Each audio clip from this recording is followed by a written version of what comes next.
रामगढ़ छावनी परिषद के पूर्व उपाध्यक्ष अनमोल सिंह और उनके टीम के द्वारा आज राज्य रक्षा मंत्री, जिनका कि रामगढ़ में आगमन हुआ था, संजय सेठ जी को आज एक आवेदन सौंपा गया है। आप आवेदन की तस्वीर देख सकते हैं कि अनमोल सिंह के द्वारा राज्य रक्षा मंत्री श्री संजय सेठ जी को आवेदन दिया गया और इस आवेदन के विषय में लिखा हुआ है कि छावनी परिषद रामगढ़ कैंट का चुनाव कराने के संबंध में। मतलब साफ है कि छावनी परिषद का चुनाव जो पिछले 10 वर्षों से रुका हुआ है, नहीं हो पा रहा है, तो उन चुनाव को किया जाए।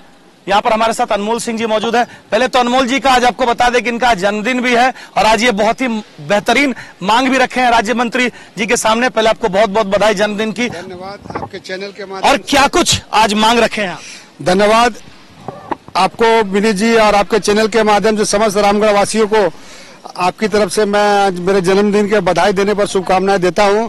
आज माननीय रक्षा मंत्री का रामगढ़ आगमन हुआ था। हम लोगों ने उनसे मांग किया है कि रामगढ़ छावनी परिषद का चुनाव जो पिछले 5 वर्षों से लेट हो चुका है, 2015 में चुनाव हुआ था, अब 2025 हो गया, अभी तक यहाँ पर चुनाव लंबित है, जिससे वहाँ पर कोई निर्वाचित सदस्य नहीं होने के कारण रामगढ़ की स्थिति जो है बदतर हो गई है, जो और लोगों की समस्याओं का समाधान वहाँ पर नहीं हो पा रहा है। इसलिए हम लोगों ने मांग किया है कि अतिशीघ्र रामगढ़ छावनी परिषद का चुनाव कराया जाए। अनमोल जी, छावनी परिषद क्षेत्र में चुनाव का नहीं होने के कारण क्या कुछ दिक्कतें आती है? लोकतंत्र में एक ऐसा संविधान में ऐसा नियम बना हुआ है कि छावनी परिषद हो, चाहे कोई भी निकाय हो, चाहे वो संसद हो, चाहे विधानसभा हो, सभी में लोकतंत्र में प्रशासन को चलाने के लिए, जनता की आवाज को रखने के लिए प्रतिनिधित्व का चुनाव किया जाता है। छावनी परिषद में प्रतिनिधित्व नहीं रहने से जनता का आज स्थिति ये हो गई है कि वहां पर दो अफसर बैठ करके वहां पर योजनाओं का, जो भी छावनी क्षेत्र का विकास की बात है या और भी कोई बातें होती है, उसका वो लोग निर्णय कर रहे हैं। ऐसे एक बोर्ड होता है जिसमें 16 मेंबर होते हैं, मिलिट्री के होते हैं, 8 निर्वाचित सदस्य होते हैं, उनके द्वारा जो निर्णय लिया जाता है वो जनता से चुन के आते हैं और जनता की बातों को वहां रखते हैं और जनता के हित में निर्णय होता है।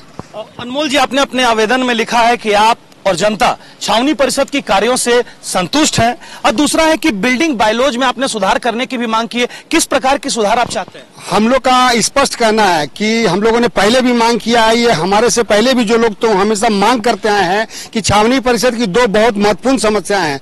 पहला ये है कि बिल्डिंग बायलॉज G+1 जो है अब विकास में हम लोग का बाधक बन रहा है, इसलिए हम लोग चाहते हैं कि बिल्डिंग बायलॉज को G+5 किया जाए, जो संभव हो सके G+7 किया जाए, ताकि यहाँ पे जो जमीन कमी है, मिलिट्री की आबादी होने के कारण जमीन की जो कमी है उसको हम लोग फ्लोर में पूरा कर सके। दूसरा, यहाँ पर कुछ जगहों में प्रतिबंध लगाया हुआ है, जैसे वो वार्ड नंबर 8 का बिजुलिया तालाब का एरिया हो और पोचरा हो, बंजारी नगर हो, बहुत सारे ऐसे एरिया जिसमें सेना का प्रतिबंध लगा है। हम लोग की मांग है कि प्रतिबंध अविलंब हटाया जाए। वो जमीनें हमारी हैं, हमारी जमीनें मिलिट्री में गई हैं, उसके बावजूद जो बची हुई जमीनें हैं उस पर भी सेना अपना अधिकार जमा रही है, उसका हम लोग का विरोध शुरू से रहा है। नगर निगम में छावनी परिषद के विलय की बात आती है, एक खेमा बहुत बड़ा तादाद में जो है उसका विरोध करता है कि हम छावनी परिषद में ही रहना चाहते हैं, छावनी परिषद की जो व्यवस्था है उससे हम संतुष्ट हैं। आप क्या कहेंगे? देखिए, छावनी परिषद में जितने लोग रहते हैं वो आज भी चाह रहे हैं कि छावनी परिषद ही हम लोग का बना रहे। नगर परिषद में सबसे बड़ा चीज है कि टैक्स सबसे ज्यादा लिया जाता है और जो टैक्स लिया जाता है वैसा सुविधा वहां भी नहीं उपलब्ध है। हाँ, पिछले जो 2020 में चुनाव होना था 25 हो गया है, तो चुनाव नहीं होने के कारण जो हमारे वार्ड मेंबर चुनकर नहीं आए हैं उसके कारण जो विकास होना था वो नहीं हो पाया है। तो यथाशीघ्र सबसे पहले आज जो हम लोग राज्य मंत्री से मिले हैं अनमोल भैया के नेतृत्व में, हम लोगों ने एक ही मांग रखा है कि हम लोगों को रामगढ़ का जो 8वां वार्ड है उसको पुनः, ये जो बात चल रही है कि हम लोग नगर परिषद में करना है, नहीं, हम लोग कैंटोनमेंट में ही रहना चाहते हैं, यहाँ के लोग उसमें खुश हैं और उसका चुनाव करवा के, यथाशीघ्र चुनाव करवा के यहाँ की जो विकास गाथा है उसको आगे बढ़ाया जाए। बिल्डिंग बायलॉज चुनाव की प्रक्रिया आप क्या कहेंगे? राजीव जी, क्या प्रतिक्रिया? बायलॉज प्रक्रिया जो जनता की बहुत दिनों से मांग है उसको छावनी परिषद को ध्यान देना चाहिए।